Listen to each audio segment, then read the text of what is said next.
Hello and welcome to this week's episode of Taylor Tuesday, a series where I give you all of the Taylor Swift tea that happened this week. It's 8 o'clock at night that I'm filming this, so it might already be Wednesday by the time you're seeing this. It might be Tuesday, but it's better than last week where it was on Friday. Clearly from this series we've learned ADHD wins and I'm not great with deadlines. This episode is a doozy, so strap in, people. Starting with Eras Tour updates. Taylor Swift was in Liverpool for 3 nights this weekend, and she was in Wales today. Again, it could have been yesterday if I posted this on Wednesday. She wore these variants on night 1, these variants on night 2, and these on night 3. And in Wales, she wore these outfits. For her surprise songs, on night 1 on guitar, she did a mashup of I Can See You and Mine, and they sounded so good together. And on piano, an emotional Cornelia Street mashed up with Maroon. On night 2, she stunned fans when on guitar she started playing This Is What You Came For. If you don't know the drama behind this song, Taylor Swift was dating Calvin Harris, and she wrote this song for him, but she wrote it under a pseudonym, Niles. I don't know how to say that. When they broke up, she made it public that she wrote the song and sang the backing vocals on it. And he was not happy about that. He had a whole Twitter rant saying how she was trying to make him look bad, and he started defending all the work that he did on the song. Then he started making jabs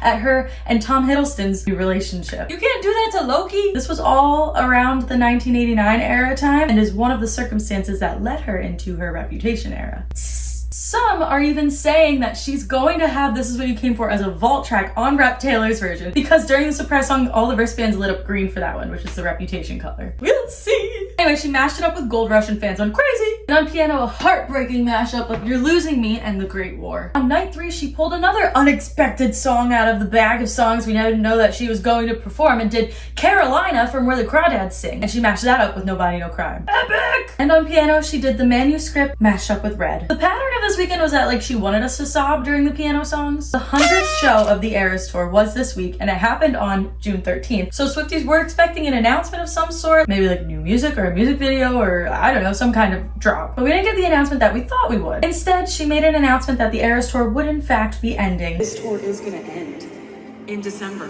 Swifties were a little taken aback by this announcement because some were expecting a new era before the Eras Tour ended. And that is because of the merch. After the Tortured Poets department dropped, the merch for the Eras Tour changed. She added Midnights into one of the boxes and then had the Tortured Poets pose as the focal point. So people were like, there's still another box to be filled. She's probably gonna come out with a new album to align the grid. There's still time for that, so she might. I don't think she will because she just came out with a new album. Personally, I still need to sit in this era a little bit longer. And tonight in Wales, her surprise songs were I Forgot That You Existed, mashed up with This Is Why We Can't Have Nice Things. And some people are saying that that's a dig at Scooter Braun because he announced his retirement yesterday, which we'll get into. And it's his birthday. And on piano, she did I Hate It Here mashed up with The Lakes, which is one of my favorite songs. But this one does have a lyric about Scooter Braun, where she says, I've come too far to watch some name-dropping sleaze tell me what are my words worth. I don't know, maybe this is her celebration that he's retiring. Tell me what are my words worth. Now there's a lot of tea that I'm about to drop, so I need my iPad. Joe Alwyn has finally spoken out about his breakup with Taylor Swift and thoughts on the Tortured Poets Department album. Joe did an interview with The Times because he was emotionally drained from all the questions he was getting about the breakup that people even asked him on his movie press tours. He said, I would think and hope that anyone and everyone can empathize and understand the difficulties that come with the end of a long, loving, fully committed relationship of over 6.5 years. All we know about the breakup is that it was a mutual split. Most other things we know are just rumors or speculation through her lyrics. And Joe spoke on that by saying, there's always going to be a gap between what is known and what is said. I have made my peace with that. Basically saying her lyrics don't share the whole story. And an inside source says that he has no ill will against her, just that he needed her to know that appearing to address their relationship without confirming who she is singing about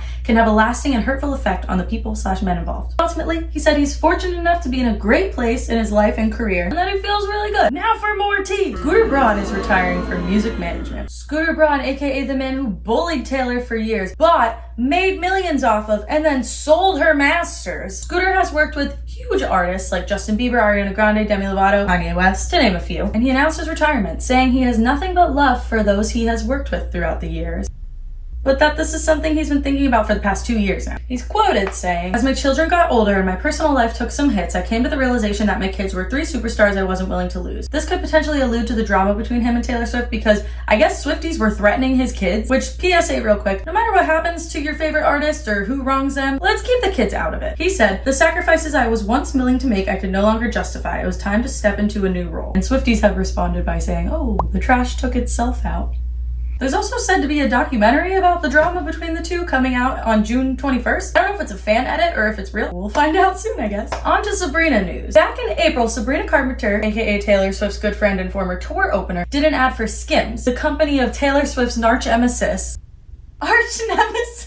Kim Kardashian. This had fans speculating that there was beef between Taylor and Sabrina. My theory was that Kim probably reached out to Sabrina because she's huge right now and Kim likes to capitalize on giant names. Like right now she's doing a campaign with Bridgerton star Nicola Coughlan. And that Taylor was probably supportive of her friend for getting a gig that's gonna make Sabrina tons of money. But this week in an interview with Rolling Stone, Sabrina confirmed the campaign didn't cause her any grief with her friend. She said she didn't even realize that there was speculation about that. But she made it clear that she even talked to Taylor about the ads and said, "In that scenario, I've been very, very communicative with her about that situation. I just love her so much and support her till the end." She added that it didn't cause any weirdness between the two. In Taylor Travis news, Travis Kelce attended the Kansas City Chiefs ring ceremony this week. And even though Taylor Swift was in Liverpool 5 hours ahead of time, she tuned into a live stream saying things like, "Yes, congratulations, joining the party from Liverpool." And a few nights later, the Chiefs owner, Clark Hunt, was asked if Taylor was a part of the Chiefs kingdom. And he responded saying, "She is, absolutely." And then he went on to talk about the first game that she went to and how giddy everyone was to see her there. But let's not forget that she's an Eagles fan first. Go Birds. I feel like that was a lot of information,